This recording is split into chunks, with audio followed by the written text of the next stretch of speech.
Hey guys, this is PODFIC, and today we're going to be reading Daydream by Cersei Letters. The summary is, Clark is afraid Bruce is breaking up with him, but to have a breakup, a couple must be actually dating first.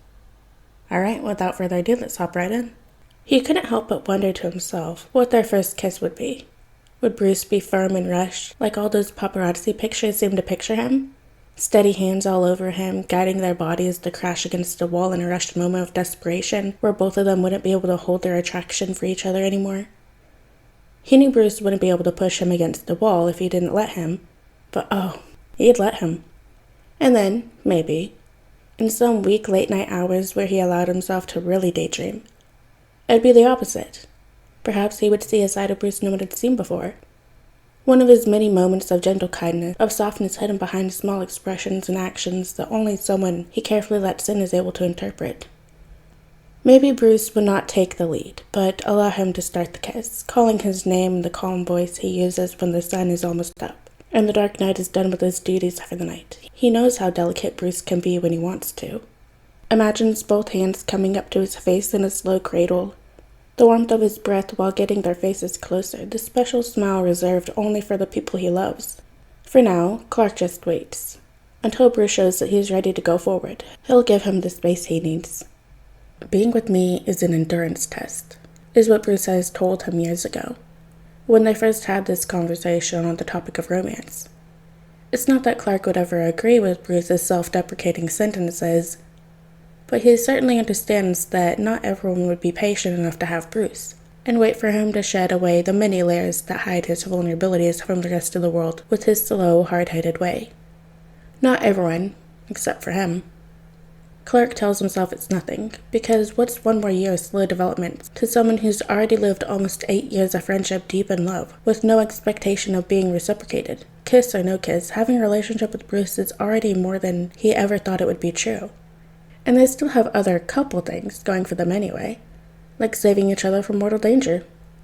Batman was always honest about his opinions and beliefs, but finally getting to see his face was a different level of truth.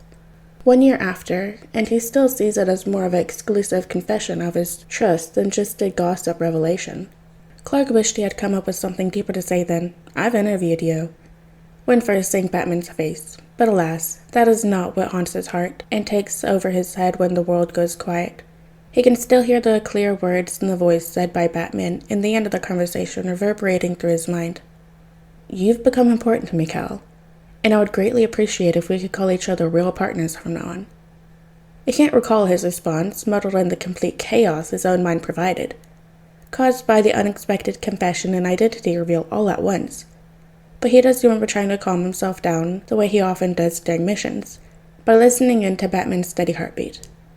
That was the first time Clark remembers hearing his heart moving off pace. It was exactly what settled it for him too.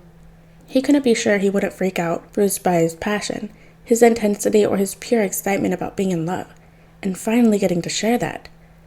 But if even Gotham's prince could get nervous during a confession, he knew the one job he could at least do is ease Bruce's heart. It was not the first time that they had embraced each other in a hug before, but it was the one hug that mattered the most to Clark, even more than whatever first they had. For now, Clark clings to him, and to the few hugs that happen, and to the ever-growing selection of touches they share.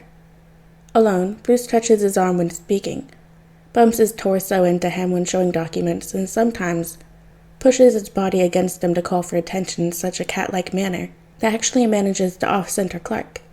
In public, they understandably touch less, of course trying to avoid any rumors, but Clark can't really help himself to steal one contact or another while coming back to the ground after a mission, or during their post-meeting talks. He notices how they are always leaning closer to each other in JL group pictures, at the papers. He calls him B, with no complaint from Bruce. And surprisingly often, he pulls on his hand when they take too long to get out of the lab for lunch. He never stops daydreaming about Bruce's lips, but there is nothing he would trade in the world for these touches too. The quiet communication that doesn't need words to be understood. "Bruce, if you would just listen to me!" Clark knows their voices are reaching the halls of the watchtower this time, but he doesn't stop himself from trying to get his point across one last time before Bruce interrupts him again. "We can't keep doing this, Clark. I fucking can't." It's not the first time Bruce has raised his voice at him like that, but the words hit him harder now. A mission discussion just escalated to a full breakdown of their whole relationship. And after 1 hour of back and forth arguing, Bruce looks more tired than ever. Even so, he continues speaking in a lower tone. I'm done, okay? You're done, I'm done, and we'll both never be over this discussion. So I'm getting the fuck out of this room, and he points a finger between them, are fucking done. His hand gestures are aggravated, but his voice is firm on the decision as he steps forward towards the door, only stopping when he realizes Clark stands in the way. Move, he blurts out once more, and Clark realizes he can't really move. He stands there, shook to the core at Bruce's words so much that he truly doesn't even manage to have the strength to say anything back. Bruce lets out one of the many I'm annoyed sighs he has let out this evening and raises one hand slowly to Clark's arm. Get out of the way, Clark. The touch is as soft as it is menacing. And although Clark knows Bruce would never really hurt him, there's nothing else he could say that would leave him worse than he already did with his words. Are we... He starts, struggling to get out the words. Are you breaking up with me? And the hands around him immediately fall. So this is how they go down. Not to some supervillain plot, not even to some tragic telenovela story of cheating, but for a mission discussion? Clark can't believe his senses right now. None of them are even able to pinpoint the start of the arguing anymore. He has to ask again. Seriously, B, are you breaking up over this? Right now?